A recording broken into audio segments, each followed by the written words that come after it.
Ipinagtataka ni Senator Rodante Marcoleta ang hindi pag-imbita ng Senate Blue Ribbon Committee sa pagdinig kay dating House Speaker Martin Romualdez at sa 18 dating Marines na umano'y aide ni dating Representative Zaldico. Ang buong detalye ibabalita ni Raymond Dadpaas.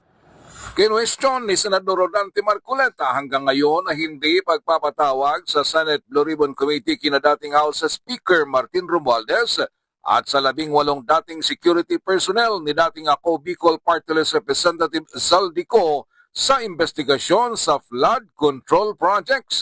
Sa kanyang privilege speech na pinamagatang "Hanggang Kailan?", nagtatanong si Marcoleta kung ano ang kinatatakutan ng chairman ng komite na si Senador Panfilo Ping Lacson.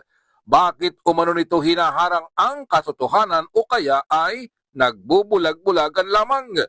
Nagtataka si Marcoleta kung bakit hindi ipinatawag si Romualdez kahit na idinawit na siya ni Sergeant Orly Gutesa at ang 17 congressmen na pinangalanan ng mag-asawang Curly at Sara Diskaya. Tradisyon lang daw ang interparliamentary courtesy at hindi bahagi ito ng rules ng Senado. Hindi rin ipinatawag ang mga opisyal na si Lacson mismo ang nagdawit. Pinangalanan si dating Undersecretary Adrian Bersamin ng Presidential Legislative Liaison Office o PLLO at 67 mga congressmen na mga kontraktor at ilan sa kanila ay sangkot sa mga ghost flood control project. Agad din umunong pinagdudahan ni Lacson ang kredibilidad ng 18 mga dating security personnel ni Zaldico na nag-deliver ng mali-maletang pera sa ilang mga politiko at opisyal ng gobyerno.